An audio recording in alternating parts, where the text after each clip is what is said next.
8월 19일부터 21일까지 일본 요코하마를 방문한 국제청소년연합 설립자 박옥수 목사. 박 목사는 일본에서 열린 아프리카 개발회의 티카드에 참석한 아프리카 각국 정상들을 만나기 위해 이곳을 찾았다. 아프리카 선교와 더불어 청소년들을 위한 교육활동, 문화교류 행사를 꾸준히 이어온 IYF의 발걸음은 각국 정부와의 협력관계를 크게 발전시키며 많은 성과를 거두고 있다. 이번 티카드 기간 동안 면담을 준비한 일본 IYF는 일본 외무성과 경찰 경호팀의 세심한 도움을 받을 수 있었다. 그동안 각국 주일 대사관들과 꾸준히 교류하며 신뢰를 쌓아온 일본 IYF는 국제활동과 민간 외교의 가치를 인정받아 각국 정상들을 위해 준비한 환영식 및 면담을 위한 이동 일정을 비롯해 여러 부분에서 대사관과 일본 정부의 협력을 경험할 수 있었다. 이러한 흐름 속에서 이어진 아프리카 정상들과의 만남. 20일 오후에는 중앙아프리카공화국 포스탱 아르상주 투아데라 대통령과 세 번째 면담이 진행됐다. 투아데라 대통령은 2023년 3월 박 목사를 국빈으로 초청해 사흘간 청소년센터 기공식과 국가 마인드 강연 등 행사에 동행했고 작년 6월 한국을 방문했을 때는 서울 IYF 센터를 직접 찾기도 했다. 그만큼 투아데라 대통령은 중아공 청소년센터 건립과 마인드 교육 도입에 깊은 관심을 갖고 적극적으로 협력해왔다. 이날 투아데라 대통령은 IYF 청년들의 환영식에 감사의 뜻을 전하며 박 목사가 다시 중앙아프리카 공화국을 방문해 청소년들의 마음을 이끌어주길 요청했다.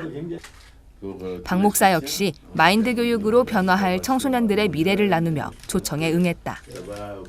이어 대통령은 올해 새 학기부터 시범학교에서 마인드 교육을 추진할 계획을 교육부 장관에게 지시하겠다고 답했다. 박 목사의 기도와 그라시아스 합창단의 공연으로 면담은 따뜻하게 마무리됐고 두 사람은 다시 만날 것을 기약했다.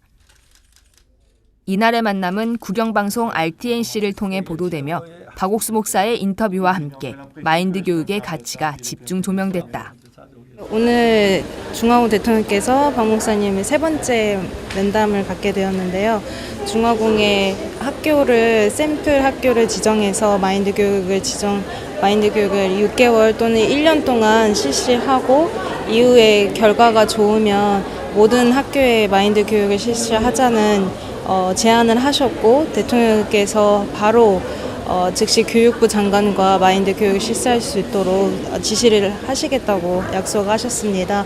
앞으로 이제 대통령께서 마인드 교육을 크게 관심을 갖고 계시기 때문에 교육부 장관과 더 긴밀히 의논을 해서 학교에서도 학생들이 마인드 교육을 들을 수 있는 중학생 또는 고등학생 학생들이 교육을 받을 수 있도록 일이 진행이 될 것 같습니다.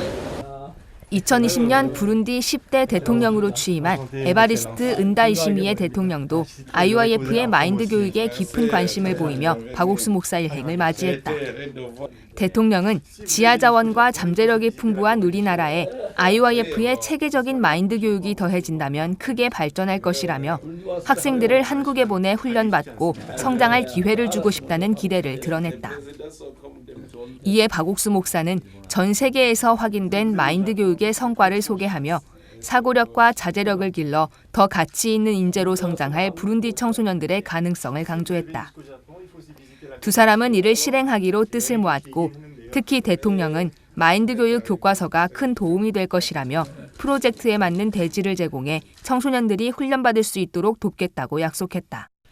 이어진 일정에서는 코트디부아르의 로베르 베글의 만배 총리를 만났다. 2019년 아비장 주지사 시절부터 인연을 이어온 총리는 국무총리로 오른 이후에도 의료봉사와 청소년 캠프 등 IYF의 활동을 적극 지원해왔다. 특히 올해 3월 박 목사의 코트디부아르 방문 당시에는 청소년부와 문화부, 외교부, 여성사회부 장관들과 함께 면담 및 기자회견을 열어 협력 의지를 공식적으로 밝히기도 한 든든한 지원자 중 한 명이다. 두터운 친분만큼 화기애애한 분위기 속에 진행된 면담에서 만배 총리는 박 목사와의 재회를 기뻐하며 코트디부아르 청소년들을 위한 헌신에 감사했다. 양측은 마인드 교육의 필요성과 교육센터 건립을 구체적으로 논의하며 적극적인 협력을 약속했다. 면담 후에는 국영방송 RTI 인터뷰가 이어졌고 박 목사는 코트디부아르의 미래를 밝힐 마인드 교육의 비전을 전했다.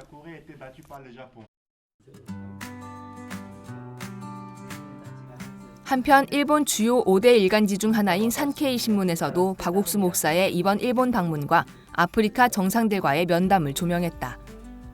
IYF가 아프리카에서 펼쳐온 교육과 지원 활동, 그리고 이번 면담에서 확인된 성과와 비전을 나누며 일본 사회에도 다시 한번 마인드 교육을 알리는 계기가 됐다.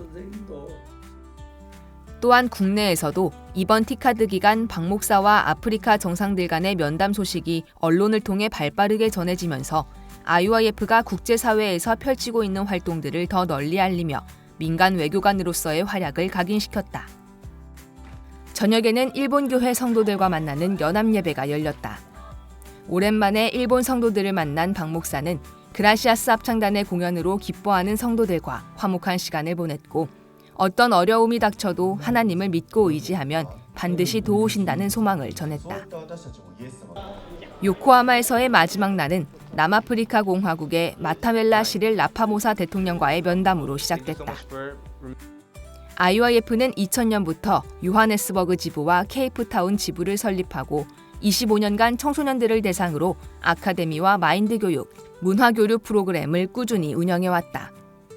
최근에는 남아공 청소년 개발청 및 아프리카 왕족위원회와의 연이은 MOU 체결로 공공부문까지 활동 영역을 넓혀가고 있다.